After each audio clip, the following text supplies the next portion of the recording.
The Art of Money Getting by P.T. Barnum. Introduction. In the United States, where we have more land than people, it is not at all difficult for persons in good health to make money. In this comparatively new field, there are so many avenues of success open, so many vocations which are not crowded, that any person of either sex who is willing, at least for the time being, to engage in any respectable occupation that offers, may find lucrative employment. Those who really desire to attain an independence have only to set their minds upon it, and adopt the proper means, as they do in regard to any other object which they wish to accomplish, and the thing is easily done. But, however easy it may be found to make money, I have no doubt many of my hearers will agree it is the most difficult thing in the world to keep it. The road to wealth is, as Dr. Franklin truly says, as plain as the road to the mill. It consists simply in expending less than we earn. That seems to be a very simple problem. Mr. Micawber, one of those happy creations of the genial Dickens, puts the case in a strong light when he says that to have annual income of £20 per annum, and spend £20 and sixpence, is to be the most miserable of men, whereas to have an income of only £20, and spend but £19 and sixpence, is to be the happiest of mortals. Many of my readers may say, "We understand this. This is economy, and we know economy is wealth. We know we can't eat our cake and keep it also." Yet I beg to say that perhaps more cases of failure arise from mistakes on this point than almost any other. The fact is, many people think they understand economy when they really do not. True economy is misapprehended, and people go through life without properly comprehending what that principle is. One says, "I have an income of so much, and here is my neighbor who has the same, yet every year he gets something ahead and I fall short. Why is it? I know all about economy." He thinks he does, but he does not. There are men who think that economy consists in saving cheese parings and candle ends, and cutting off 2d. from the laundress bill, and doing all sorts of little, mean, dirty things. Economy is not meanness. The misfortune is, also, that the class of persons let their economy apply in only one direction. They fancy they are so wonderfully economical in saving a halfpenny, where they ought to send 2d, that they think they can afford to squander in other directions. A few years ago, before kerosene oil was discovered or thought of, one might stop overnight at almost any farmer's house in the agricultural districts and get a very good supper, but after supper he might attempt to read in the sitting room and would find it impossible with the inefficient light of one candle. The hostess, seeing his dilemma, would say, "It is rather difficult to read here in evenings. The proverb says you must have a ship at sea in order to be able to burn 2 candles at once. We never have an extra candle except on extra occasions. These extra occasions occur perhaps twice a year. In this way the good woman saves $5, $6, or $10 in that time. But the information which might be derived from having the extra light would, of course, far outweigh a ton of candles. But the trouble does not end here. Feeling that she is so economical in tallow candies, she thinks she can afford to go frequently to the village and spend $20 or $30 for ribbons and furbelows, many of which are not necessary. This false connote may frequently be seen in men of business, and in those instances it often runs to writing paper. You find good businessmen who save all the old envelopes and scraps, and would not tear a new sheet of paper if they could avoid it for the world. This is all very well. They may in this way save $5 or $10 a year, but being so economical, only in note paper, they think they can afford to waste time, to have expensive parties, and to drive their carriages. This is an illustration of Dr. Franklin's saving at the spigot and wasting at the bunghole, penny wise and pound foolish. Punch, in speaking of this one idea class of people, says, "They are like the man who bought a penny herring for his family's dinner and then hired a coach and four to take it home. I never knew a man to succeed by practicing this kind of economy. True economy consists in always making the income exceed the outgo. Wear the old clothes a little longer if necessary. Dispense with the new pair of gloves.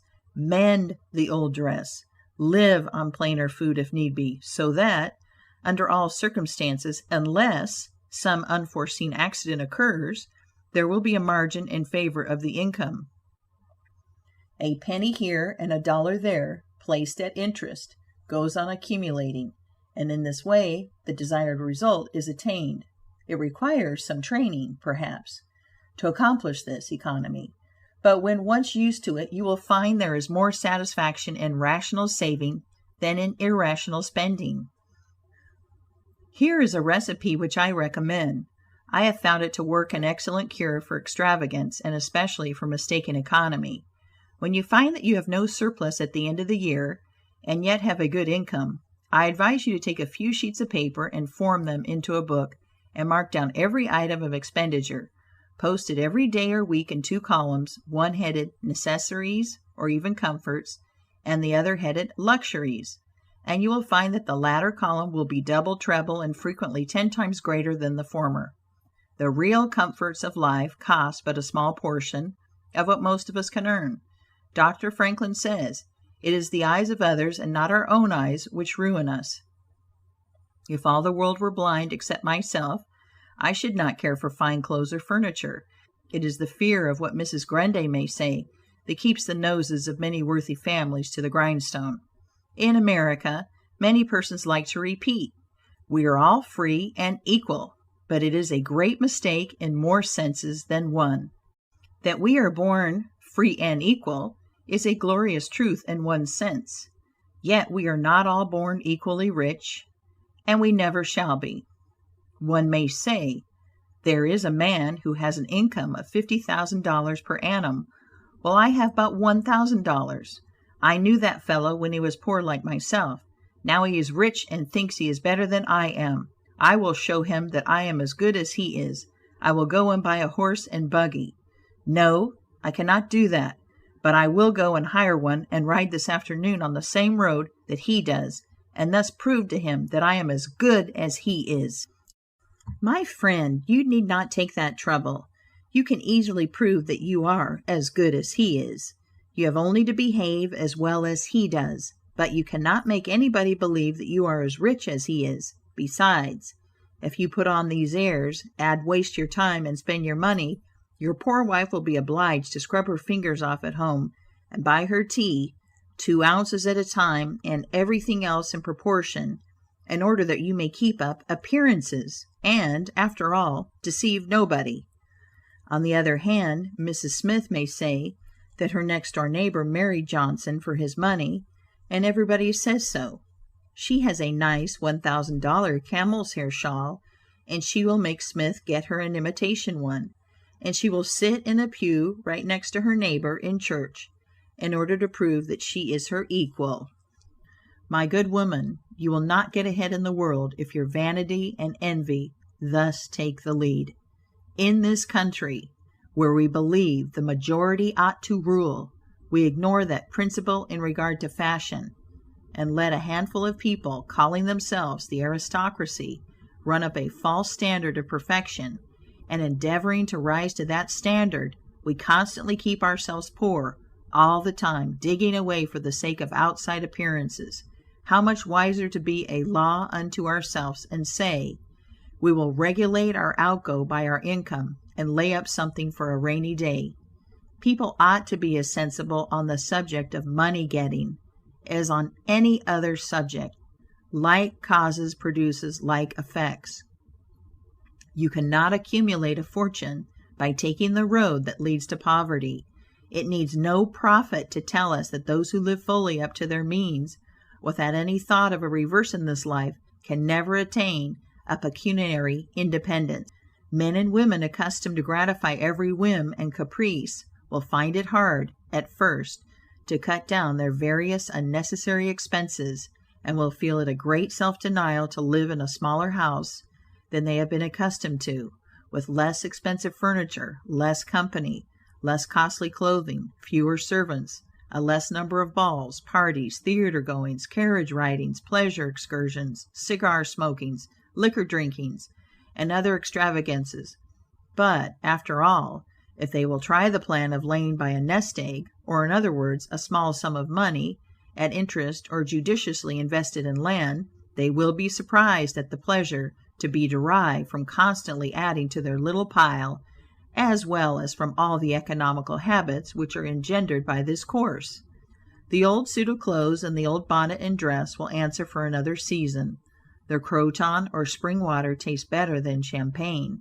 A cold bath and a brisk walk will prove more exhilarating than a ride in the finest coach. A social chat, an evening's reading in the family circle, or an hour's play of hunt the slipper and blind man's buff will be far more pleasant than a $50 or $500 party, when the reflection on the difference in cost is indulged in by those who begin to know the pleasures of saving. Thousands of men are kept poor, and tens of thousands are made so after they have acquired quite sufficient to support them well through life. In consequence of laying their plans of living on too broad a platform, some families expend $20,000. Some families expend $20,000 per annum, and some much more, and would scarcely know how to live on less, while others secure more solid enjoyment frequently on a 20th part of that amount. Prosperity is a more severe ordeal than adversity, especially sudden prosperity. Easy come, easy go is an old and true proverb. A spirit of pride and vanity, when permitted to have full sway, is the undying cankerworm which gnaws the very vitals of a man's worldly possessions, let them be small or great, hundreds or millions. Many persons, as they begin to prosper, immediately expand their ideas and commence expending for luxuries, until in a short time their expenses swallow up their income, and they become ruined in their ridiculous attempts to keep up appearances and make a sensation. I know a gentleman of fortune who says that when he first began to prosper, his wife would have a new and elegant sofa. That sofa, he says, cost me $30,000.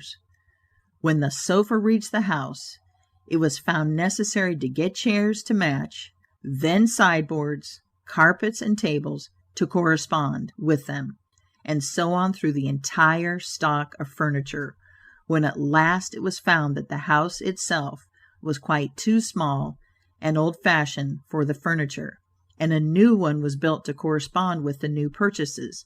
Thus, added my friend, summing up an outlay of $30,000 caused by that single sofa, and saddling on me, in the shape of servants, equipage, and the necessary expenses attendant upon keeping up a fine establishment, a yearly outlay of $11,000, and a target pinch at that, whereas 10 years ago we lived with much more real comfort, because with much less care, on as many hundreds. The truth is, he continued, that sofa would have brought me to inevitable bankruptcy, had not a most unexampled title to prosperity kept me above it, and had I not checked the natural desire to cut a dash. The foundation of success in life is good health. That is the substratum fortune. It is also the basis of happiness. A person cannot accumulate a fortune very well when he is sick. He has no ambition, no incentive, no force. Of course, there are those who have bad health and cannot help it. You cannot expect that such persons can accumulate wealth, but there are a great many in poor health who need not be so. If, then, sound health is the foundation of success and happiness in life, how important is it that we should study the laws of health, which is but another expression for the laws of nature. The nearer we keep to the laws of nature, the nearer we are to good health. And yet how many persons there are who pay no attention to natural laws, but absolutely transgress them, even against their own natural inclination. We ought to know that the sin of ignorance is never winked at in regard to the violation of nature's laws. Their infraction always brings the penalty. A child may thrust its finger into the flames without knowing it will burn, and so suffers repentance, even will not stop the smart. Many of our ancestors knew very little about the principle of ventilation. They did not know much about oxygen, whatever other gin they might have been acquainted with, and consequently they built their houses with little 7 by 9 feet bedrooms, and these good old pious Puritans would lock themselves up in one of these cells, say their prayers, and go to bed. In the morning they would devoutly return thanks for the preservation of their lives during the night, and nobody had better reason to be thankful. Probably some big crack in the window or in the door let in a little fresh air, and thus saved them. Many persons knowingly violate the laws of nature against their better impulses for the sake of fashion. For instance, there's one thing that nothing living except a vile worm ever naturally loved, and that is tobacco. Yet how many persons there are who deliberately train in a natural appetite, and overcome this implanted aversion for tobacco to such a degree that they get to love it. They have got hold of a poisonous, filthy weed, or rather that takes a firm hold of them. Here are married men who run about spitting tobacco juice on the carpet and floors, and sometimes even upon their wives' bedsides. They do not kick their wives out of doors like drunken men, but their wives, I have no doubt, often wish they were outside of the house. Another perilous feature is that this artificial appetite, like jealousy, grows by what it feeds on. When you love that which is unnatural, a stronger appetite is created for the hurtful thing than the natural desire for what is harmless. There is an old proverb which says that habit is second nature, but an artificial habit is stronger than nature. Take, for instance, an old tobacco chewer. His love for the quid is stronger than his love for any particular kind of food. He can give up roast beef easier than give up the weed. Young lads regret that they are not men. They would like to go to bed boys and wake up men. And to accomplish this, they copy the bad habits of their seniors. Little Tommy and Johnny see their fathers or uncles smoke a pipe, and they say, "If I could only do that, I would be a man too." Uncle John has gone out and left his pipe of tobacco. Let us try it. They take a match and light it, and then puff away. "We will learn to smoke. Do you like it, Johnny?" That lad dolefully replies, "Not very much. It tastes bitter." By and by he grows pale, but he persists, and he soon offers up a sacrifice on the altar of fashion. But the boys stick to it and persevere, until at last they conquer their natural appetites and become the victims of acquired tastes. I speak by the book, for I've noticed its effects on myself, having gone so far as to smoke 10 or 15 cigars a day, although I have not used the weed during the last 14 years, and never shall again. The more a man smokes, the more he craves smoking. The last cigar smoked simply excites the desire for another, and so on, incessantly. Take the tobacco chewer. In the morning, when he gets up, he puts a quid in his mouth and keeps it there all day, never taking it out except to exchange it for a fresh one, or when he is going to eat. Oh, yes, at intervals during the day and evening, many a chewer takes out the quid and holds it in his hand long enough to take a drink, and then pop, it goes back again. This simply proves that the appetite for rum is even stronger than that for tobacco.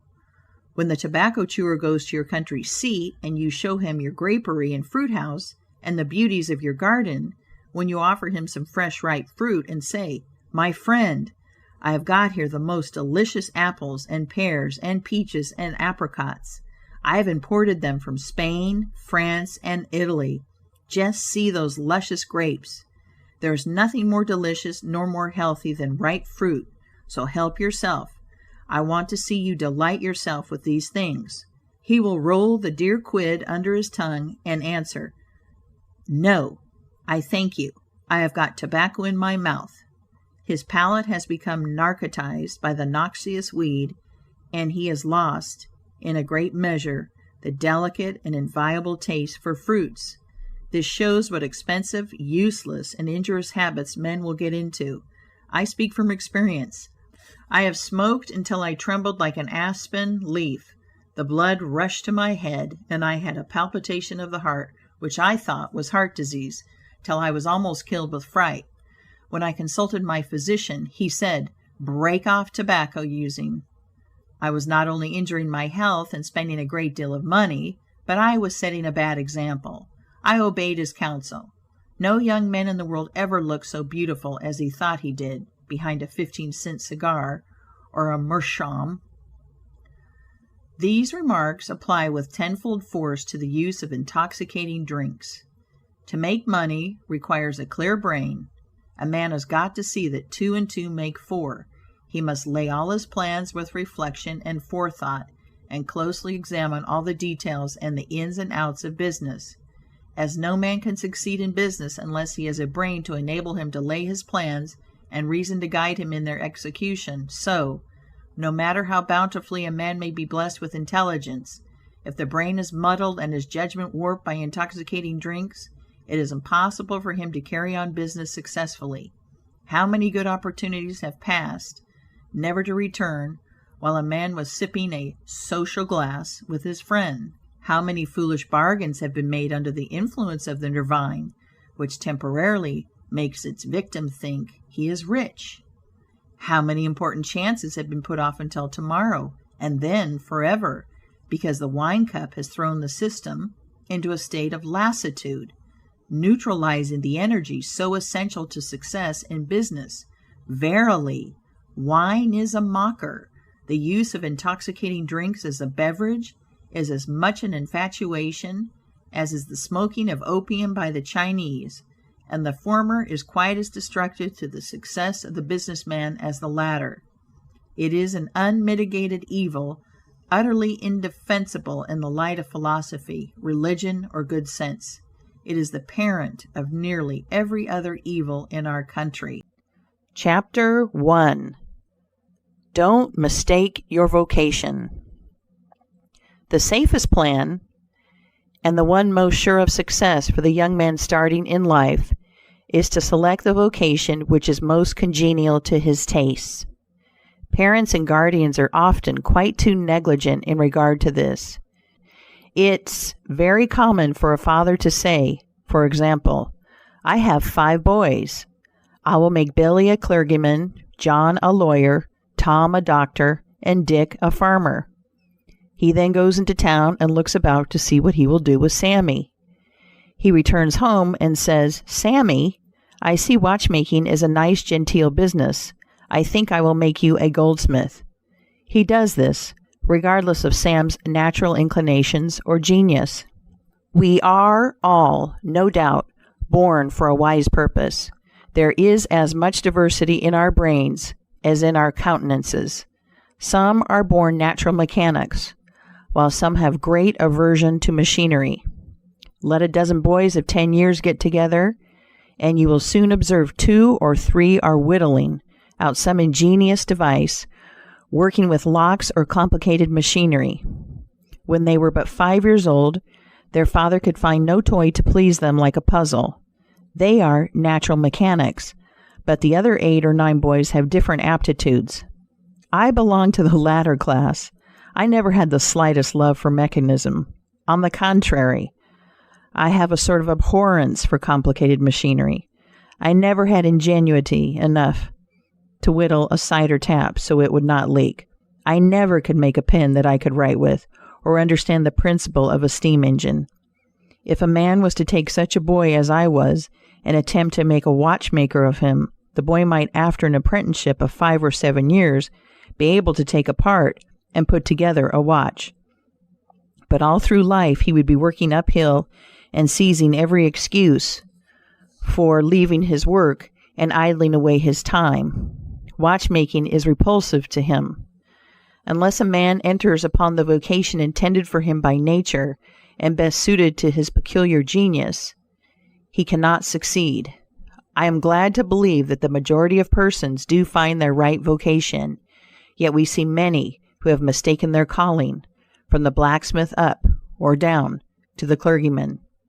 You will see, for instance, that extraordinary linguist, the learned blacksmith, who ought to have been a teacher of languages, and you may have seen lawyers, doctors, and clergymen who were better fitted by nature for the anvil or the lapstone. Chapter 2. Select the right location. After securing the right vocation, you must be careful to select the proper location. You may have been cut out for a hotel keeper, and they say it requires a genius to know how to keep a hotel. You might conduct a hotel like clockwork and provide satisfactorily for 500 guests every day, Yet, if you should locate your house in a small village, where there is no railroad communication or public travel, the location would be your ruin. It is equally important that you do not commence business where there are already enough to meet all demands in the same occupation. I remember a case which illustrates this subject. When I was in London in 1858, I was passing down Holborn with an English friend and came to the penny shows. They had immense cartoons outside portraying the wonderful curiosities to be seen, all for a penny. Being a little in the show line myself, I said, "Let us go in here." We soon found ourselves in the presence of the illustrious showman, and he proved to be the sharpest man in that line I had ever met. He told us some extraordinary stories in reference to his bearded ladies, his albinos, and his armadillos, which we could hardly believe, but thought it better to believe it than look after the proof. He finally begged to call our attention to some wax statuary, and showed us a lot of the dirtiest and filthiest wax figures imaginable. They looked as if they had not seen water since the deluge. "What is there so wonderful about your statuary?" I asked. "I beg you not to speak so satirically," he replied. "Sir, these are not Madame Tussaud's wax figures, all covered with glit and tinsel, and imitation diamonds, and copied from engravings and photographs. Mine, sir, were taken from life. Whenever you look upon one of those figures, you may consider that you are looking upon the living individual." Glancing casually at them, I saw one labeled Henry VIII, and feeling a little curious upon seeing that it looked like Calvin Edson, the living skeleton, I said, "Do you call that Henry VIII?" He replied, "Certainly, sir. It was taken from life at Hampton Court by special order of His Majesty on such a day." He would have given the hour of the day if I had resisted. I said, "Everybody knows that Henry VIII was a great stout old king, and that figure is lean and lank. What do you say to that?" "Why," he replied, "you would be lean and lank yourself if you sat there as long as he has." There was no resisting such arguments. I said to my English friend, "Let us go out. Do not tell him who I am. I show the white feather. He beats me."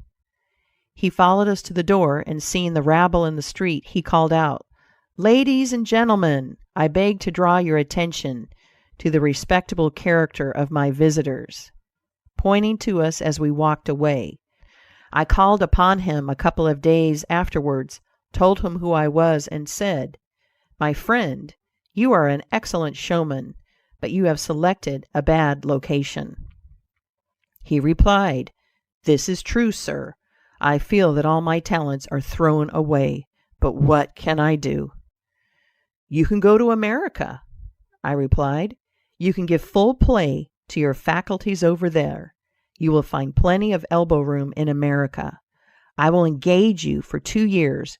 After that, you will be able to go on your own account." He accepted my offer, and remained 2 years in my New York museum. He then went to New Orleans and carried on a traveling show business during the summer. Today he is worth $60,000, simply because he selected the right vocation, and also secured the proper location. The old proverb says, 3 removes are as bad as a fire, but when a man is in the fire, it matters but little how soon or how often he removes. Chapter 4. Persevere. When a man is in the right path, he must persevere.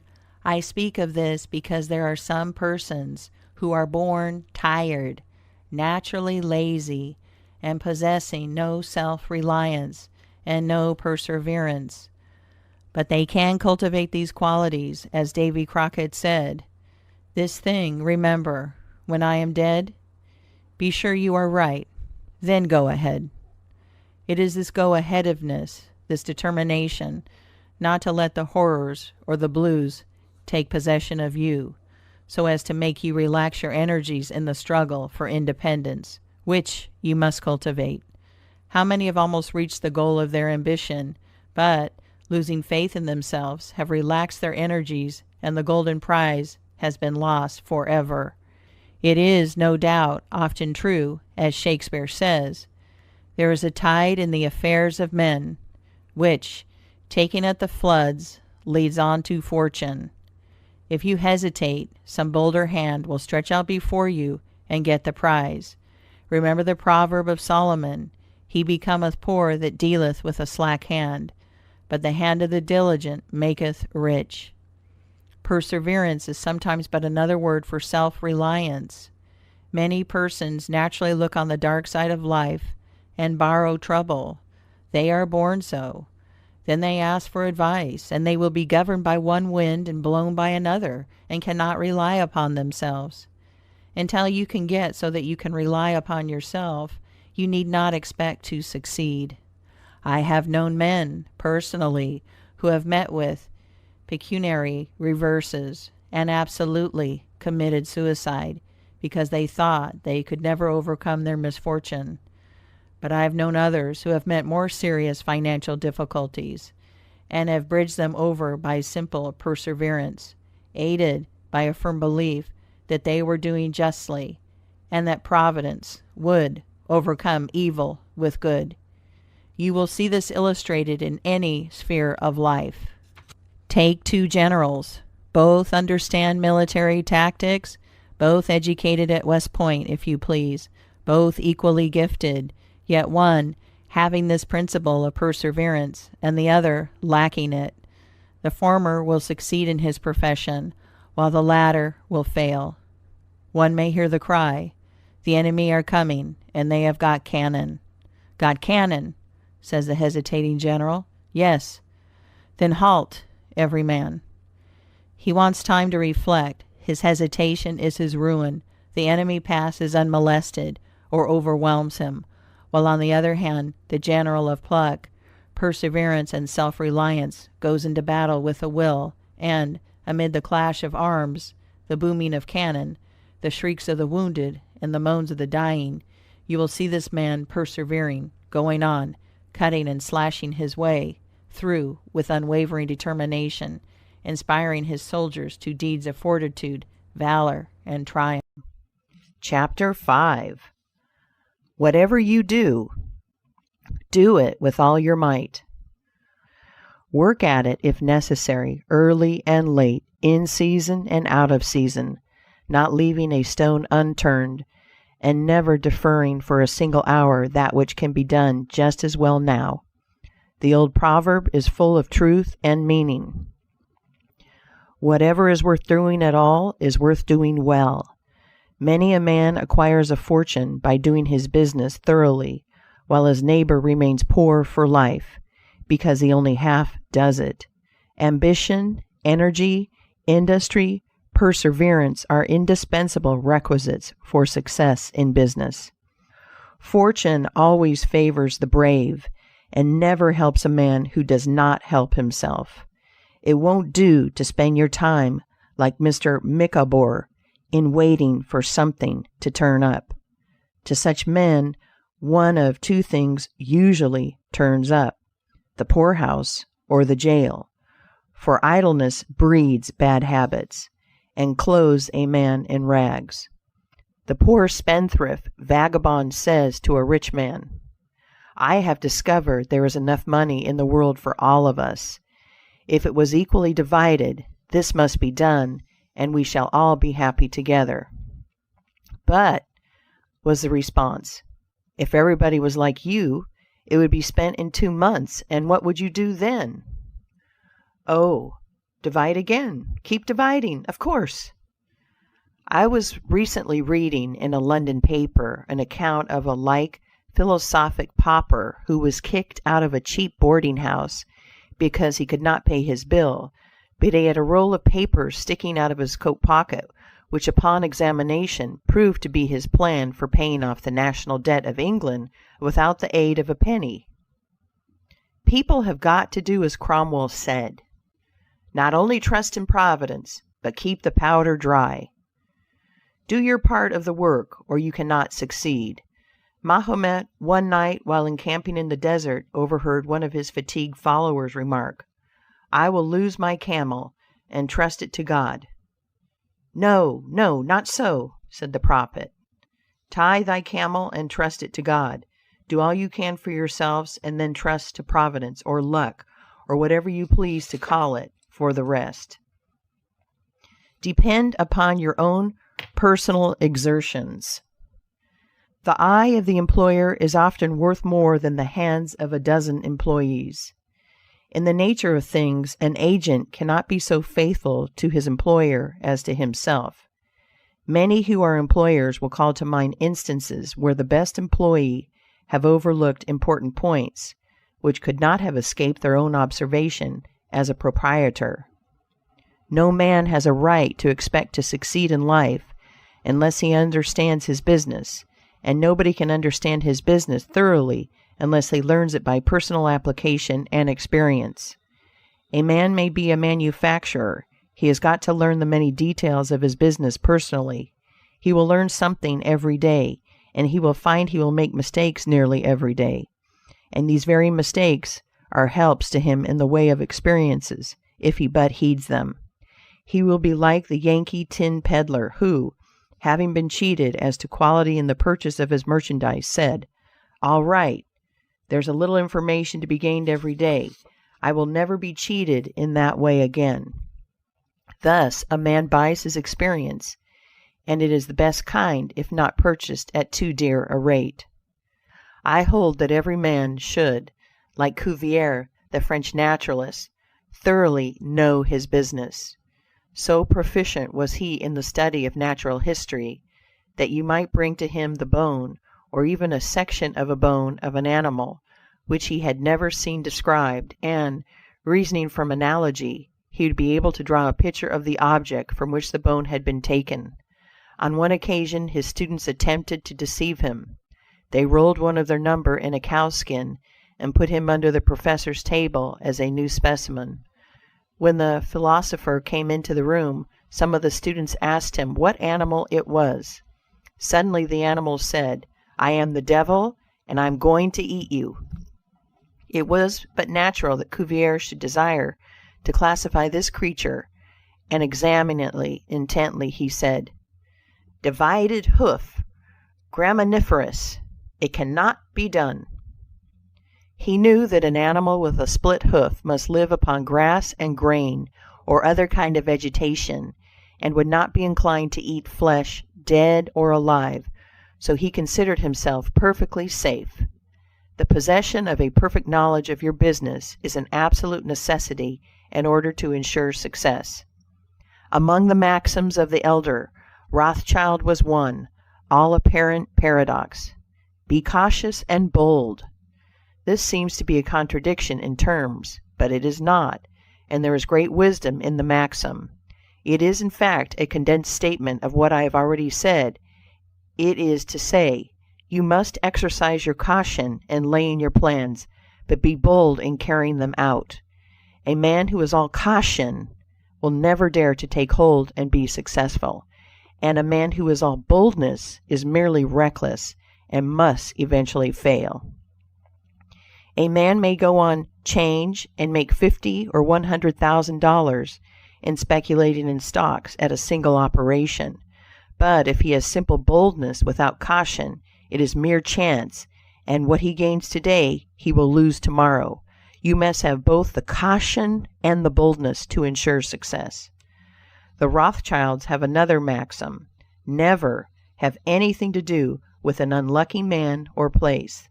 That is to say, never have anything to do with a man or place which never succeeds, because although a man may appear to be honest and intelligent, yet if he tries this or that thing and always fails, it is on account of some fault or infirmity that you may not be able to discover, but nevertheless which must exist.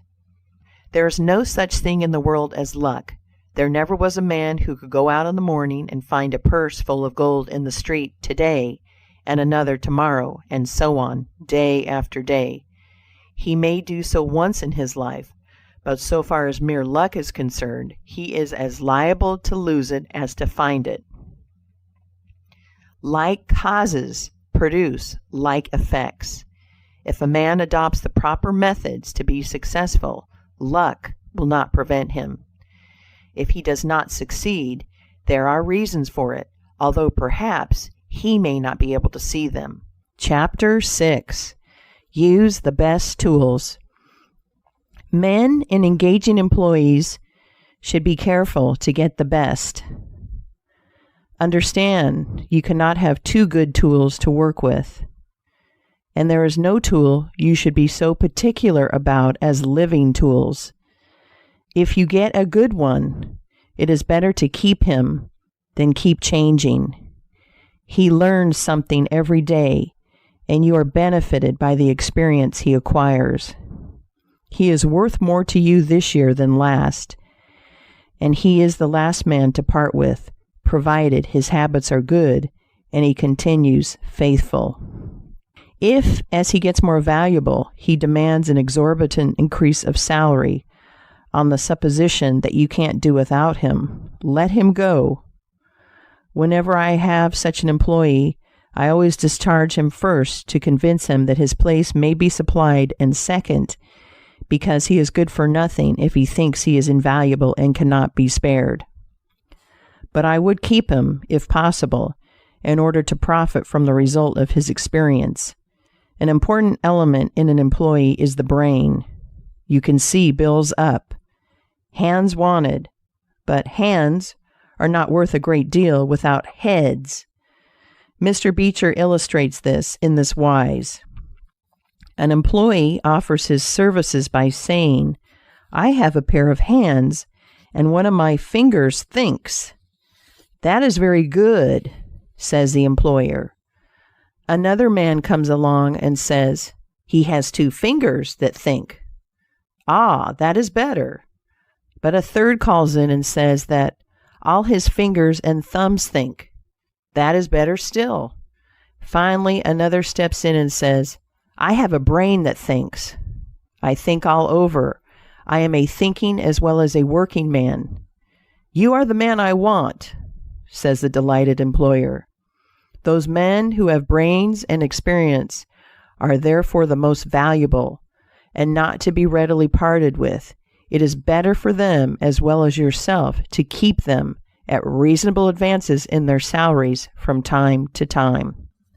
Chapter 7. Don't get above your business.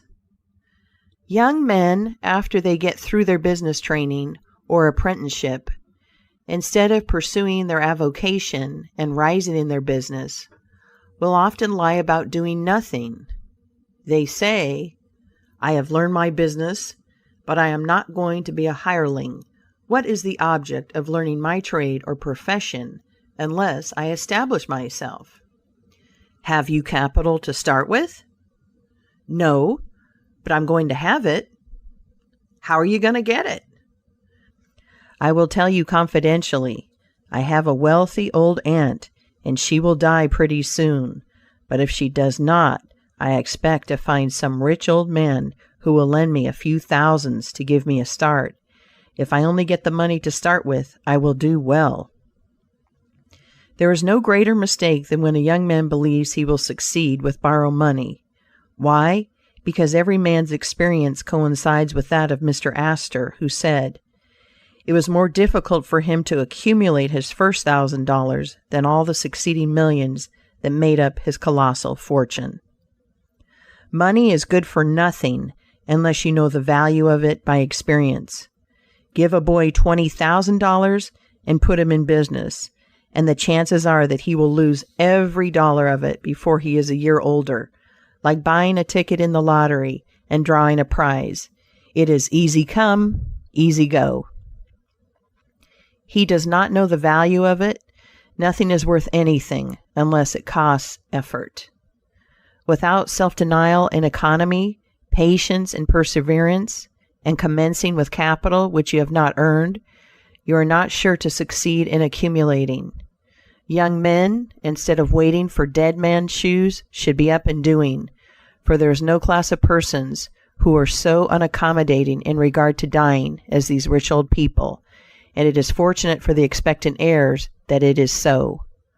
9 out of 10 of the rich men of our country today started out in life as poor boys, with determined wills, industry, perseverance, economy, and good habits. They went on gradually, made their own money, and saved it, and this is the best way to acquire a fortune. Stephen Girard started life as a poor cabin boy and died worth $9 million. A.T. Stewart was a poor Irish boy, and he paid taxes on $1.5 million of income per year. John Jacob Astor was a poor farmer boy and died worth 20 millions. Cornelius Vanderbilt began life rowing a boat from Staten Island to New York. He presented our government with a steamship worth $1 million and died worth 50 million. There is no royal road to learning, says the proverb. I may say it is equally true.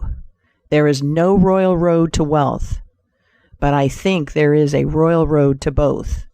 The road to learning is a royal one, the road that enables the student to expand his intellect and add every day to his stock of knowledge, until in the pleasant process of intellectual growth he is able to solve the most profound problems, to count the stars, to analyze every atom of the globe, and to measure the firmament that is a regal highway, and it is the only road worth traveling. So, in regard to wealth, go on in confidence, study the rules, and above all things, study human nature, for the proper study of mankind is man, and you will find that while expanding the intellect and the muscles, your enlarged experience will enable you every day to accumulate more and more principle, which will increase itself by interest and otherwise, until you arrive at a state of independence. You will find, as a general thing, that the poor boys get rich and the rich boys get poor. For instance, a rich man at his decease leaves a large estate to his family. His eldest sons, who have helped him earn his fortune, know by experience the value of money, and they take their inheritance and add to it. The separate portions of the young children are placed at interest, and the little fellows are patted on the head and told 12 times a day, "You are rich. You will never have to work. You can always have whatever you wish, for you were born with a golden spoon in your mouth." The young heir soon finds out what that means. He has the finest dresses and playthings. He is crammed with sugar candies and almost killed with kindness, and he passes from school to school, petted and flattered. He becomes arrogant and self-conceited, abuses his teachers, and carries everything with a high hand. He knows nothing of the real value of money, having never earned any, but he knows all about the golden spoon business. At college he invites his poor fellow students to his room, where he wines and dines them. He is cajoled and caressed, and called a glorious good fellow, because he is so lavish of his money. He gives his game suppers, drives his fast horses, invites his chums to fetes and parties, determined to have lots of good times. He spends the night in frolics and debauchery, and leads off his companions with the familiar song, "We won't go home till morning." He gets them to join him in pulling down signs, taking gates from their hinges, and throwing them into backyards and horse ponds. If the police arrest them, he knocks them down, is taken to the lockup, and joyfully foots the bills. "Ah, my boys," he cries, "what is the use of being rich if you can't enjoy yourself?" He might more truly say, if you can't make a fool of yourself, but he is fast, hates slow things, and doesn't see it. Young men loaded down with other people's money are almost sure to lose all they inherit, and they acquire all sorts of bad habits which, in the majority of cases, ruin them in health, purse, and character. In this country, one generation follows another, and the poor of today are rich in the next generation or the third. Their experience leads them on, and they become rich, and they leave vast riches to their young children. These children, having been reared in luxury, are inexperienced and get poorer, and after long experience, another generation comes on and gathers up riches again in turn, and thus, History repeats itself, and happy is he who by listening to the experience of others avoids the rocks and shoals on which so many have been wrecked. In England, the business makes the man. If a man in that country is a mechanic or working man, he is not recognized as a gentleman. On the occasion of my first appearance before Queen Victoria, the Duke of Wellington asked me what sphere in life General Tom Thumb's parents were in. "His father is a carpenter," I replied. "Oh, I had heard he was a gentleman," was the response of His Grace. In this republican country, the man makes the business. No matter whether he is a blacksmith, a shoemaker, a farmer, banker, or lawyer, so long as his business is legitimate, he may be a gentleman. So any legitimate business is a double blessing. It helps the man engaged in it and also helps others. The farmer supports his own family, but he also benefits the merchant or mechanic who needs the products of his farm. The tailor not only makes a living by his trade, but he also benefits the farmer, the clergyman, and others who cannot make their own clothing. But all these classes often may be gentlemen. The great ambition should be to excel all others engaged in the same occupation. The college student who was about graduating said to an old lawyer, "I have not yet decided which profession I will follow. Is your profession full?" "The basement is much crowded, but there is plenty of room upstairs," was the witty and truthful reply. No profession, trade, or calling is overcrowded in the upper story.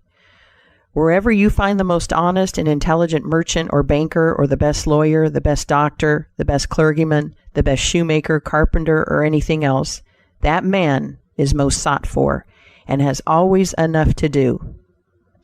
As a nation, Americans are too superficial. They are striving to get rich quickly. They do not generally do their business as substantially and thoroughly as they should.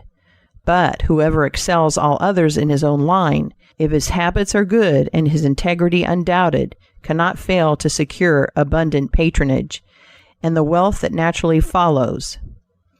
Let your motto, then, always be Excelsior, for by living up to it there is no such word as fail. Chapter 8. Learn something useful.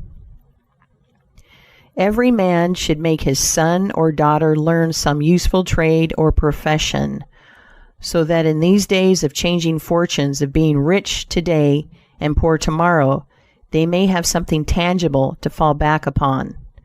This provision might save many persons from misery, who by some expected turn of fortune have lost all their means. Chapter 9. Let hope predominate, but be not too visionary. Many persons are always kept poor because they are too visionary. Every project looks to them like certain success, and therefore they keep changing from one business to another, always in hot water, always under the harrow. The plan of counting the chickens before they are hatched is an error of ancient date, but it does not seem to improve by age. Chapter 10. Do not scatter your powers. Engage in one kind of business only, and stick to it faithfully until you succeed, or until your experience shows that you should abandon it. A constant hammering on one nail will generally drive it home at last, so that it can be clinched. When a man's undivided attention is centered on one object, his mind will constantly be suggesting improvements of value, which would escape him if his brain was occupied by a dozen different subjects at once. Many a fortune has slipped through a man's fingers because he was engaged in too many occupations at a time.